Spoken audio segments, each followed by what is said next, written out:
Hello everyone, welcome to Neha academy. आज का अपना टॉपिक बहुत इंटरेस्टिंग है। ह्यूमन फिजियोलॉजी का पहला चैप्टर है, वो है द डाइजेस्टिव सिस्टम। नीट में इसमें 2 से 3 क्वेश्चन आए हुए हैं। इस टॉपिक में हमें एक्चुअली देखना क्या है, what actually happens with our food. जो हम खाना खाते हैं उसको एक्चुअली ये सिस्टम में क्या होता है, कौन से कंपोनेंट्स इस पे एक्ट करते हैं, पूरा हमें डिटेलिंग देखना है। इस चैप्टर में पहले हम सारे जो स्ट्रक्चर्स है उनका प्रॉपर एनाटॉमी देखेंगे, फिर उनका फिजियोलॉजी देखेंगे कि वो कैसे फंक्शन कर रहे हैं, एंड एंड में डिसीजेस एसोसिएटेड हमें देखना है। ये पैटर्न हर एक सिस्टम में फॉलो होगा। तो चलिए स्टार्ट करते हैं कि द फूड वी ईट, हम जो खाना खाते हैं उसमें कौन से बहुत कॉमन कंपोनेंट्स होते हैं। तो हमारे खाने में होते हैं कार्बोहाइड्रेट्स, हमारे खाने में होते हैं proteins, lipids, nucleic acid,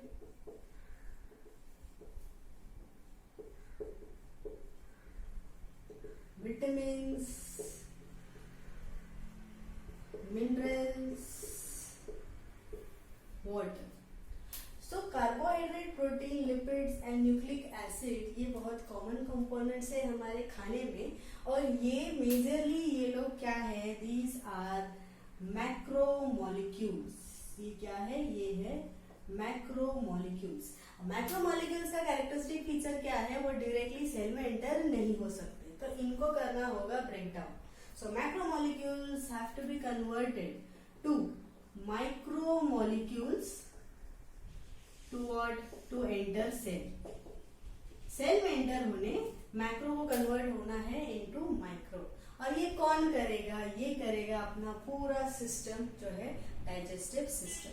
so digestive system is all about what, complex food substance has to be broken down into simpler ones by processes.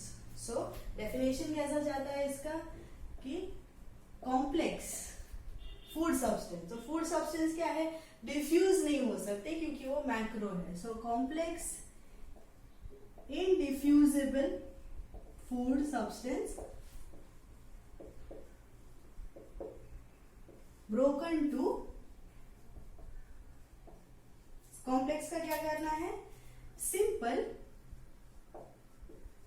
Diffusible food. अब कौन से process, with the help of कौन से process है, with the help of mechanical and biochemical process. Mechanical में सबसे common example क्या है, मैकेनिकल में है एग्जांपल पेरिस्टाल्सिस। बायोकेमिकल मतलब यूसेज ऑफ व्हाट, कौन है जो काम करने वाले हैं, अपने एंजाइम्स। एंजाइम्स क्या है, सबको पता है, enzymes are the bio catalyst, जो सारे एक्टिविटी में कंट्रीब्यूट करने वाले हैं वो है एंजाइम्स। सो क्या है digestion, complex indiffusible food components को हमें ब्रेक डाउन करना है into simple ones by mechanical process and by biochemical process. इसको हम बोलेंगे डाइजेशन। सो ओवरऑल ये कौन सा प्रोसेस हुआ, it is a catabolic process. ये एक कैटाबॉलिक प्रोसेस है। There are 2 types of metabolic processes, anabolism and catabolism.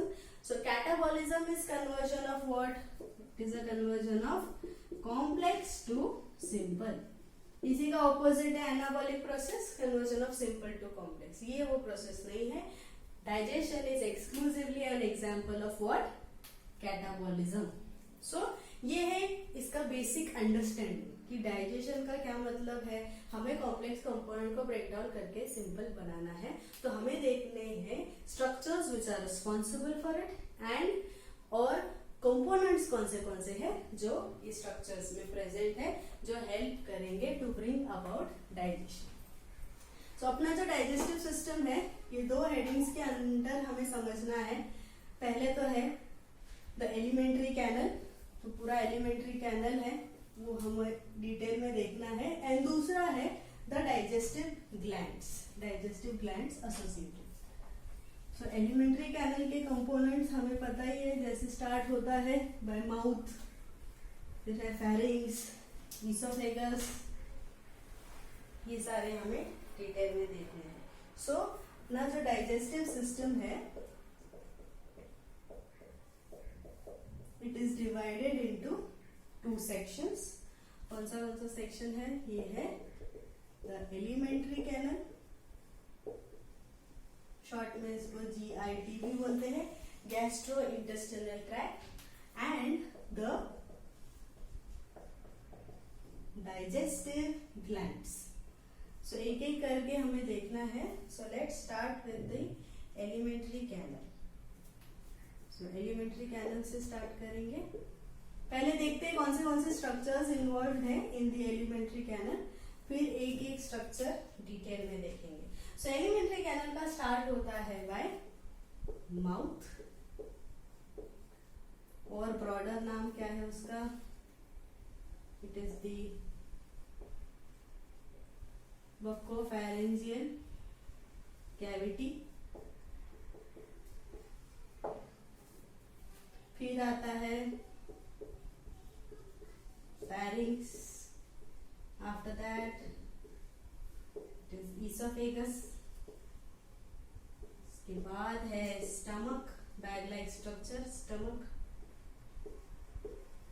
फिर है small intestine, the large intestine,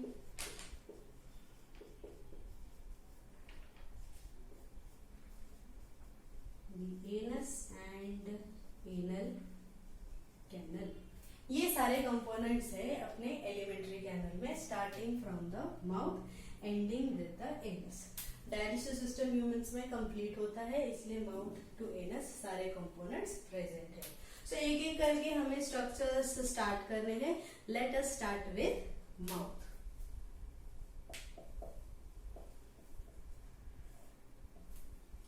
तो माउथ में मेनली बाहर से स्टार्ट करेंगे, तो लिप्स है, upper and lower lip, right. Slit like aperture है दोनों में,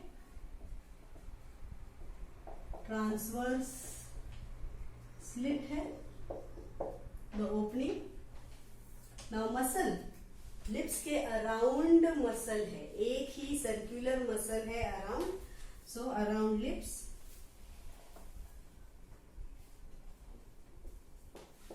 मसल है, उस मसल का नाम जरूरी है याद रखना, वो है ऑर्बिक्यूलरिस ओरिस।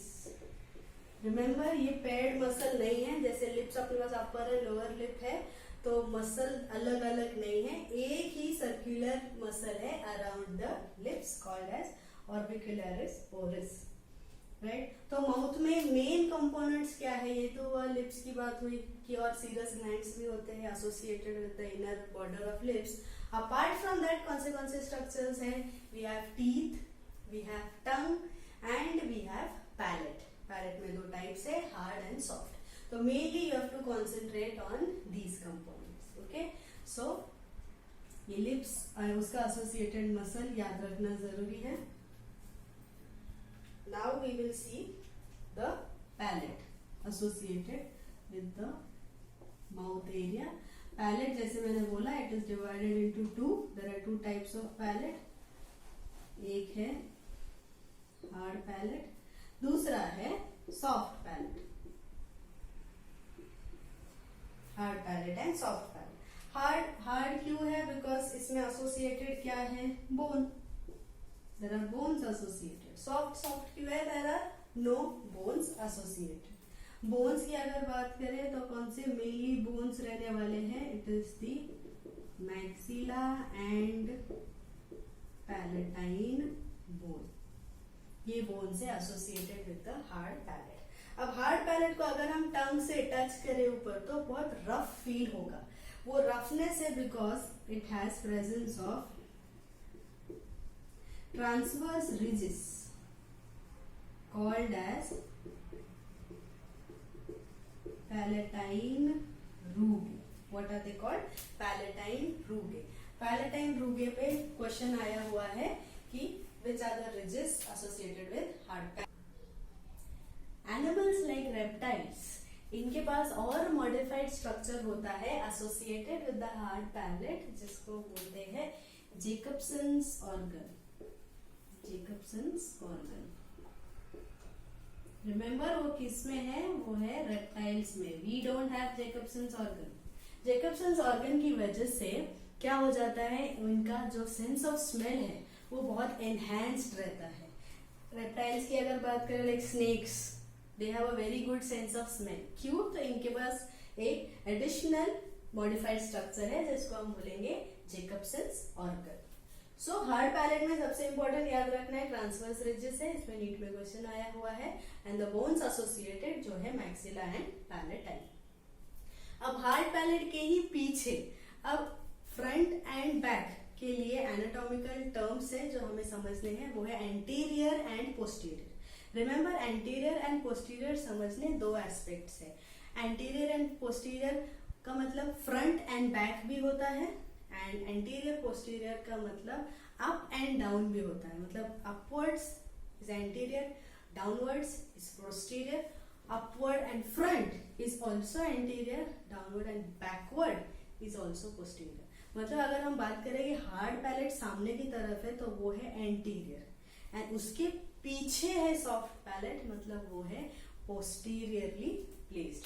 सो compare to hard palate, soft palate कैसा है, पोस्टीरियर है, बोन्स नहीं है यहाँ तो मसल्स है, बट सॉफ्ट पैलेट के एसोसिएशन में एक हैंगिंग स्ट्रक्चर प्रेजेंट है जिसको हम बोलते हैं यूवुला। जिसको हम क्या बोलेंगे, यूवुला। यूवुला इमेजिन नहीं हो रहा है तो जैसे ये माउथ पार्ट दिखता है हमें, सो ये जो है जो बेल लाइक स्ट्रक्चर दिखता है जो कार्टून्स में बहुत बार दिखाते हैं, तो ये है यूवुला। क्या सिग्निफिकेंस है यूवुला का? Uvula closes the opening of internal nares while swallowing।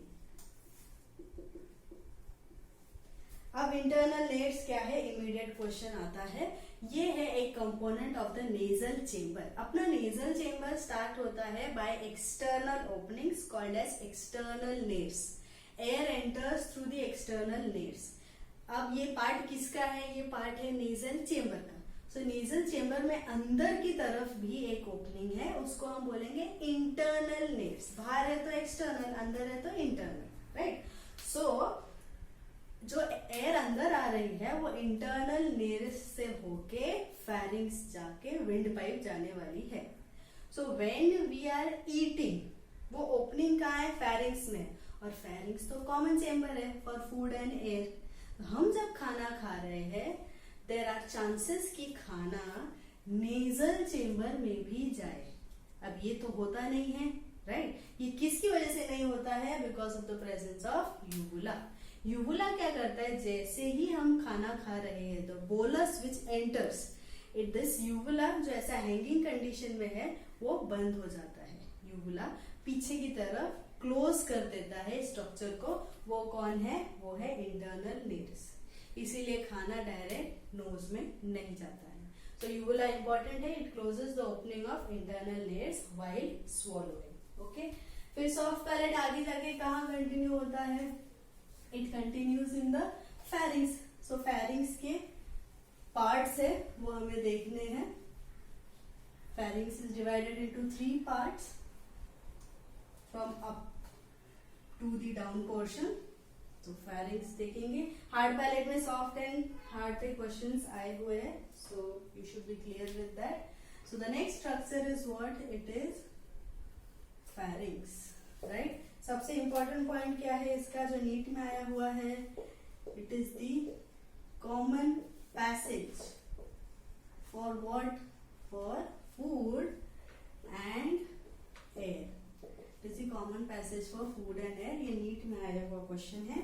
Food मतलब कौन सा सिस्टम एसोसिएटेड है, डाइजेस्टिव सिस्टम। एयर मतलब कौन सा सिस्टम एसोसिएटेड है, रेस्पिरेटरी सिस्टम, राइट। सो पार्ट्स क्या है फेरिंग्स के, पार्ट्स ऑफ फेरिंग्स 3 पार्ट्स है। ऊपर से स्टार्ट करेंगे the part is nasopharynx, oropharynx and laryngopharynx. नेजो, ओरो, लैरिंग. नेजोफैरिंक्स, नेजो वर्ड आ गया, मतलब है ये associated with the nasal chamber component जो वहां तक कंटिन्यू होता है. Oro, oro word is related to the oral part, the mouth part through which the food is entering. Laryngopharynx means what? The part associated with the larynx. इसका मतलब है ये जो नेजोफैरिंक्स है एंड लैरिंगोफैरिंक्स है, these are parts of the respiratory system. ये अपने digestive system का पार्ट नहीं है. डाइजेस्टिव सिस्टम का पार्ट सिर्फ और सिर्फ कौन है? वो है ओरोफैरिंक्स. ओके, सो फैरिंक्स में हमें इतना याद रखना है, parts of the pharynx naso, oro and laryngo. And pharynx is a passage forward food as well as air. Right, अब फैरिंक्स के बाद स्ट्रक्चर आता है, वो है ईसोफेगस. रिमेम्बर ईसोफेगस का जो स्पेलिंग है वो ESO से भी चलेगा. राइट, इंग्लिश जो है US और UK, इंग्लिश में थोड़ा सा अंतर है, but both are accepted because both are correct. So oesophagus की स्पेलिंग में OE भी चलेगा और सिर्फ E से भी स्टार्ट कर सकते हैं. ईसोफेगस प्रोनाउंसिएशन में O आता नहीं है क्योंकि O साइलेंट है, इसलिए both which ways it is fine. So oesophagus का लेंथ है 25 सेंटीमीटर्स लॉन्ग. ठीक, it's a long pipe like structure.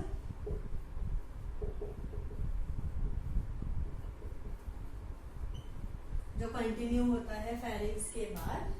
इसमें क्या है इंपॉर्टेंट, इसमें कोई केमिकल एक्टिविटी नहीं होती है.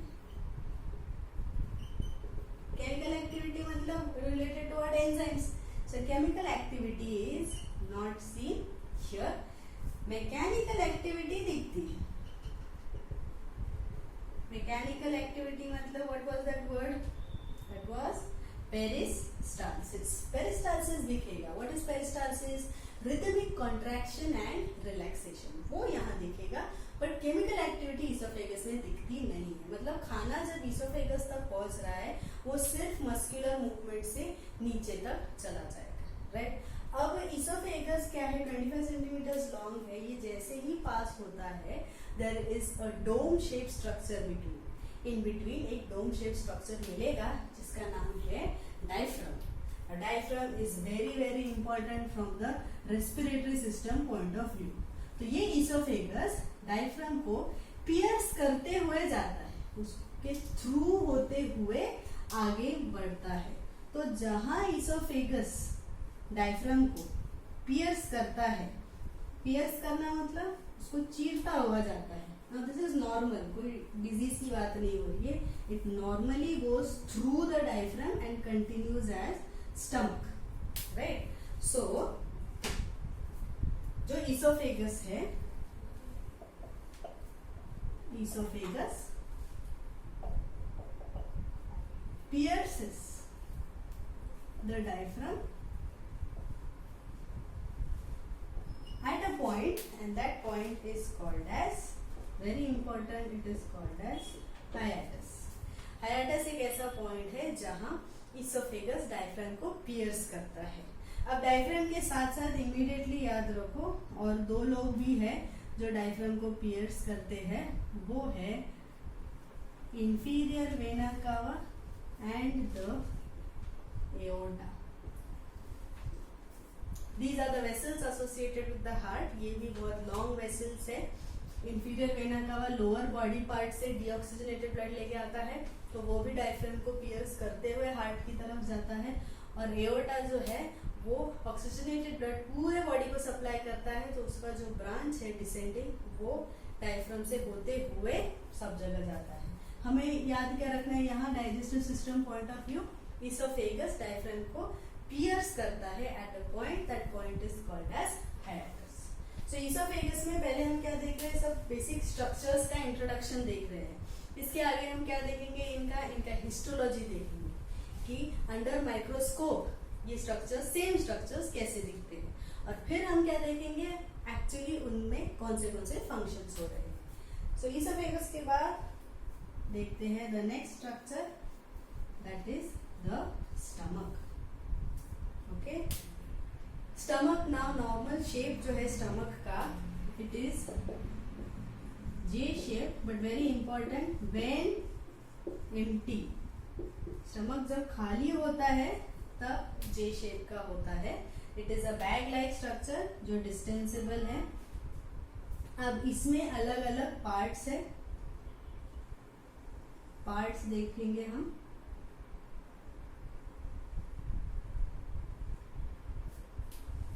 तो सबसे पहले पार्ट है ये,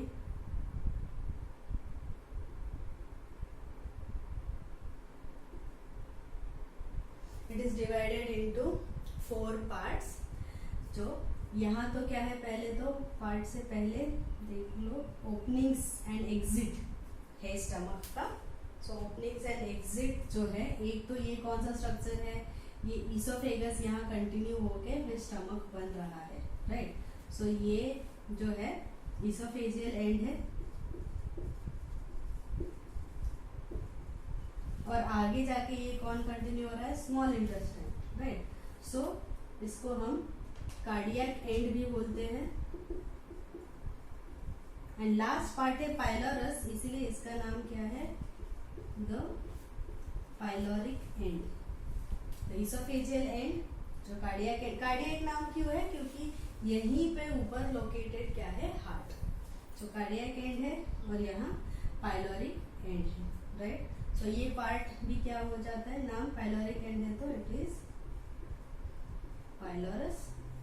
ये है फंडस, ये है कार्डियक पार्ट, ये है स्टमक का बॉडी, राइट। अगेन ये कार्डियक पार्ट क्यों, ये जो पूरा पार्ट है वो हार्ट की तरफ है, इसीलिए। अब ये फंडस का क्या सिग्निफिकेंस है, इसमें कलेक्ट होने वाला है एक्यूमुलेशन ऑफ गैसेस, गैस जो है वो यहाँ स्टोर होता है। कार्डियक पार्ट सिर्फ एक हार्ट की तरफ है, ऐसा याद रखना है। मेन सारी एक्टिविटी कहाँ होने वाली है, in the body of stomach, and the end part which continues with the small intestine, उसको हम क्या बोलेंगे, पाइलोरस एंड है, पाइलोरिक एंड।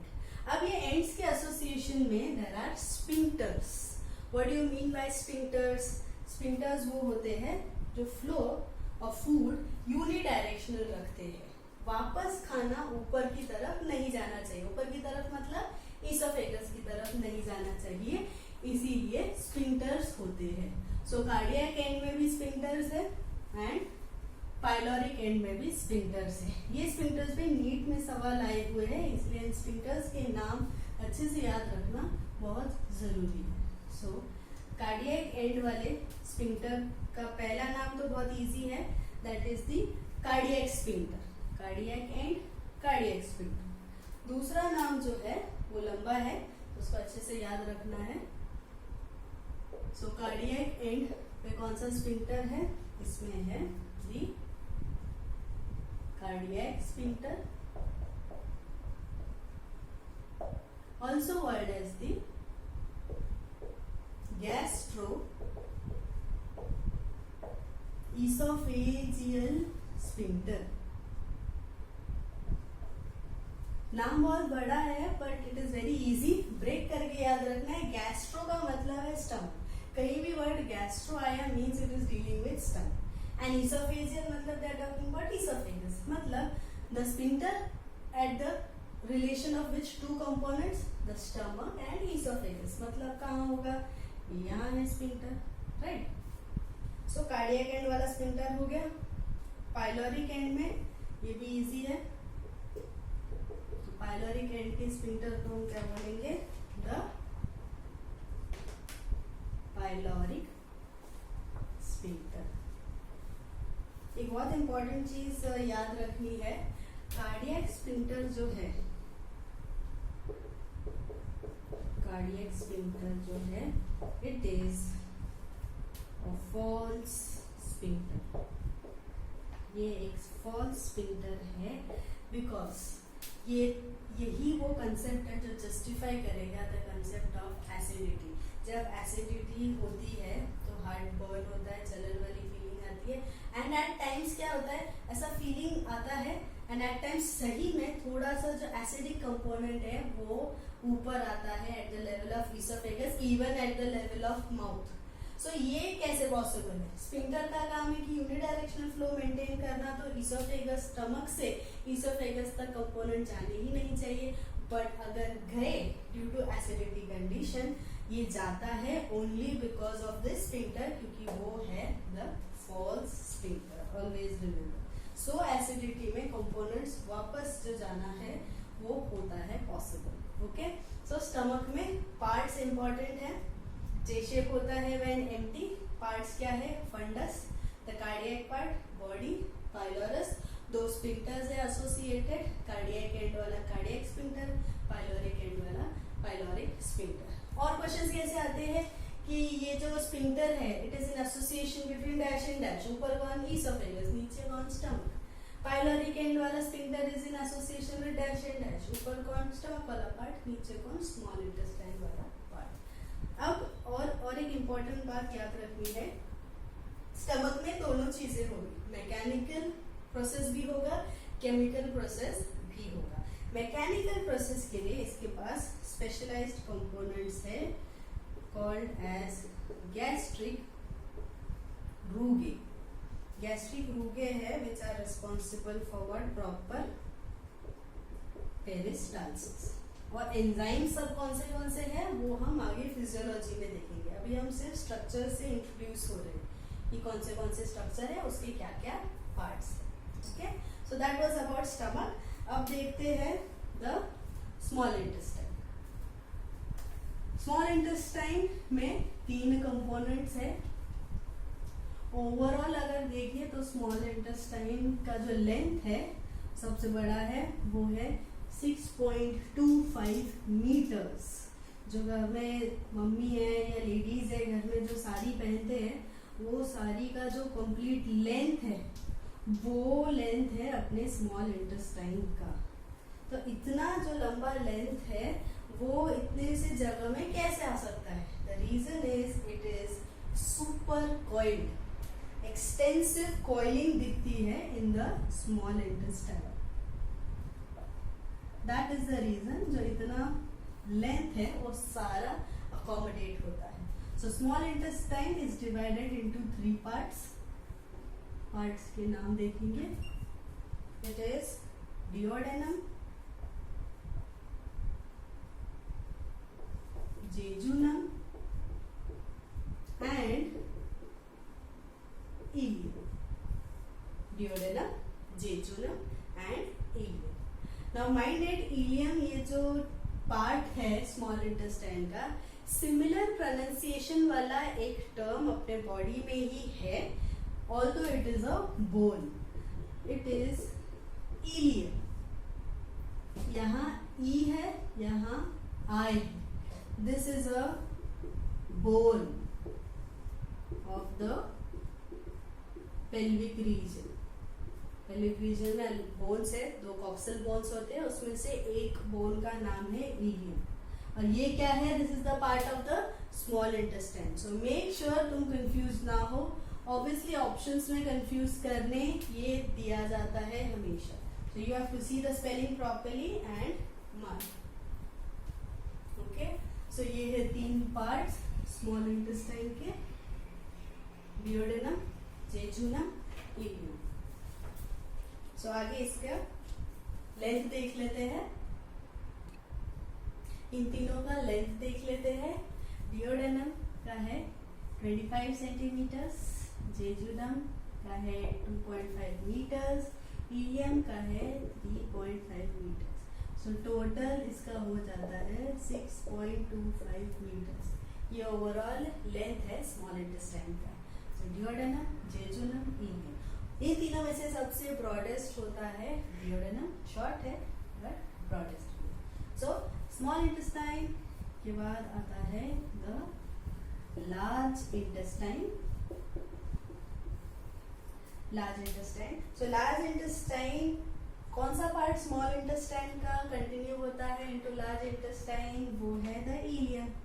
सो इलियोसीकल वाल्व होता है, या फिर हम बोल सकते हैं स्पिंक्टर होता है at the junction of the small and large intestine. जैसे स्मॉल इंटेस्टाइन में पार्ट्स है वैसे ही लार्ज इंटेस्टाइन में भी पार्ट्स है। तो लार्ज इंटेस्टाइन में कौन कौन है? It is caecum, colon, rectum. तो पहले सीकम की बात करते हैं। It is a blind sac like structure, एक साइड से बंद है। It is a blind sac and इससे एक आउटग्रोथ होता है, वर्म लाइक स्ट्रक्चर इमर्जेस। कौन है वो worm like structure?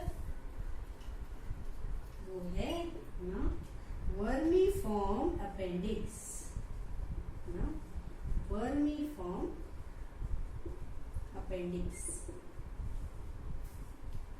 Vermiform appendix अपने बॉडी में वेस्टिजियल होता है। तो सीकम क्या है? एक लाइन सैक लाइक स्ट्रक्चर है जिससे एसोसिएटेड कौन सा ऑर्गन है? वो है अपना अपेंडिक्स। अपेंडिक्स अपने बॉडी में वेस्टिजियल है। क्या रीजन है इसका? वेस्टिजियल होना means what? It is non functional. Remember, non living की बात नहीं हो रही है, उसमें सेल्यूलर टिश्यू कंपोनेंट सारे फंक्शनल है। इसका कोई फंक्शन नहीं है अपेंडिक्स। नाउ ये एवोल्यूशनरी प्रोसेस में वेस्टिजियल हो चुका है। पहले ये काम करता था, it use to break down cellulose, break down of cellulose ये करता था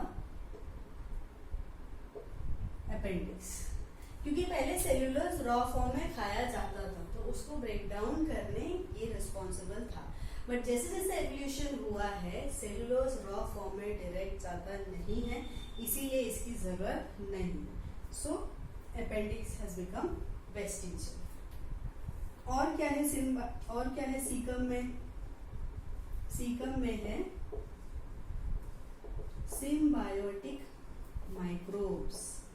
उसका क्लासिकल एग्जाम्पल है E coli. Now what do you mean by symbiotic microbes या what do you mean by symbiosis? Symbiosis क्या है? एक mutual relationship है between two organisms in which both are benefited. यहीं पे एक additional concept तुम्हें clear होना चाहिए. There are different types of relationships between organisms. एक तो है symbiosis, दूसरा है commensalism and तीसरा है पैरासाइटिज्म। ओके, सिम्बायोसिस तो हमें समझ गया कि both the organisms are benefited, give and take system होता है। कमेंसलिज्म में क्या है? ओनली वन इज बेनिफिटेड, दूसरा is neither benefited nor harmed. दोनों चीजें नहीं होगी कमेंसलिज्म में। सिंपल एग्जांपल, एक बिग फिश होता है लाइक अ वेल, उसके ऊपर छोटे छोटे फिशेस बैठ के रहते हैं। तो वो क्या करते हैं, जैसे ही वेल कुछ खा रहा है या शार्क कुछ खा रहा है, उसके कंपोनेंट्स, फूड कंपोनेंट्स जो ब्रेक हो जाते हैं वो खा लेते हैं, राइट, एंड फ्री कराइड भी हो जाता है। तो वो है कमेंसलिज्म। तो उसमें शार्क को हार्म हो रहा है क्या? नहीं हो रहा है। अब पैरासाइटिज्म क्या है? It is a relationship between organism when one is benefited and the other is harm. दूसरे को हार्म किया जाएगा। क्लासिकल एग्जांपल है mosquito. Mosquito bite, like mosquito जब काटता है we are harm, that is benefited कि उसको ब्लड मिल जाता है। सो सिम्बायोटिक माइक्रोब्स है अपने सीकम में, ई कोलाई। अब इनका तो फायदा दिख रहा है हमें कि न्यूट्रिशन मिल रहा है इनको डाइजेस्टिव सिस्टम से। हमारा क्या फायदा है ई कोलाई रखने का? So E coli is useful for synthesis of vitamins. अपने बॉडी में जो विटामिन्स बनते हैं, रिमेम्बर विटामिन्स बाहर एक्सटर्नल सोर्स से थ्रू फूड भी हमें मिलते हैं विटामिन्स, एंड कुछ विटामिन्स बॉडी में भी बनते हैं। So synthesis of vitamins like vitamin B12, vitamin K, इनके सिंथेसिस में हेल्प करते हैं ये ई कोलाई। इसीलिए हमारा भी फायदा हो रहा है इनके साथ, एंड इनका तो फायदा हो ही रहा है न्यूट्रिशन की वजह से। सो सीकम में दो चीजें इंपॉर्टेंट है, वर्म लाइक स्ट्रक्चर निकल रहा है, वो है वर्मीफॉर्म अपेंडिक्स जो कि वेस्टिजियल है, एंड इसके पास सिम्बायोटिक माइक्रोब्स है। सो आफ्टर सीकम कौन सा स्ट्रक्चर है, वो है कोलॉन। सो कोलॉन जो है उसमें भी पार्ट्स है, पार्ट्स ऑफ द कोलॉन में भी क्वेश्चन आए हुए हैं। So let's see the parts. Caecum से जैसे ही कोलॉन एक्सटेंड होता है, the first part is the ascending colon. Ascending colon diagram में देख लेते हैं तो अच्छे से समझ आएगा। लाइक स्टार्ट करते हैं, ये है अपना bag like structure that is caecum, उससे निकलता है ये अपेंडिक्स। सो सीकम से ऊपर की तरफ स्ट्रक्चर, ट्यूबुलर स्ट्रक्चर स्टार्ट होता है, वो है कोलॉन, और ऊपर की तरफ एक्सटेंड होके हॉरिजॉन्टल हो जाता है लाइक दिस। सो ये है सीकम, ये है अपेंडिक्स जो अभी हमने देखा।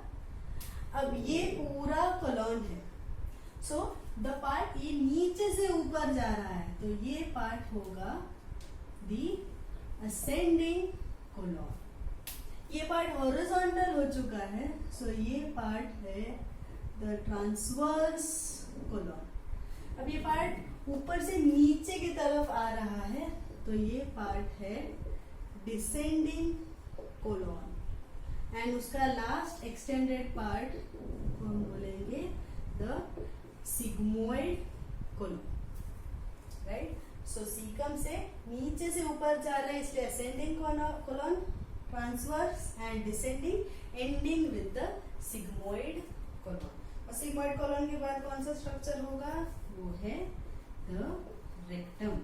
तो रेक्टम में क्या क्या चीजें होगी, it is temporary storage of feces, absorption of water and minerals, ये सारा होता है रेक्टम में। अब रीअब्जॉर्प्शन ऑफ वाटर, थोड़ा बहुत जो वाटर है वो अगर रीअब्जॉर्ब हो गया तो स्टूल्स क्या हो जाएंगे, हार्ड हो जाएंगे स्टूल्स, राइट। इसीलिए रेक्टम में पानी का एब्जॉर्प्शन होना जरूरी है। सो रेक्टम के बाद लास्ट में क्या है, the anal canal and anus. Rectum के बाद द गैस्ट्रोइंटेस्टिनल ट्रैक्ट, और अपना जो एलिमेंट्री कैनल है वो खत्म होता है by anal canal and the anus. So last क्या है, the anal canal and anus. ये जितना भी कंपोनेंट, अब तो लार्ज इंटेस्टाइन में तो सब अनवांटेड ही होता है, उसमें भी थोड़ा बहुत मिनरल या वाटर कंपोनेंट है वो रेक्टम लेवल पे रीअब्सॉर्ब हो जाएगा, एंड बचा हुआ complete faecal matter will get out through the anal canal and the opening is the anus. So the anus is guarded by, very important, guarded by two sphincters. There are two sphincters in association with the anal canal, the anus, that is external and internal. Very very important, इनका nature जो है वो याद रखना बहुत जरूरी है। The external is voluntary, the internal is involuntary. Voluntary means under the control of central nervous system, involuntary under the control of autonomic nervous system. Remember, autonomic nervous system is a part of peripheral nervous system only. Just to simplify, हमने autonomic nervous system लिखा हुआ है। So external जो है वो voluntary होता है, that is the reason we can control the urge of defecation. Internal involuntary है, it is not under our control. So these were the structures associated with alimentary canal. So please do like and subscribe. You can also connect with me on Facebook and Instagram. The link is given below and in the description. For personalized attention, you can also enroll in Neha Academy. So let's get connected.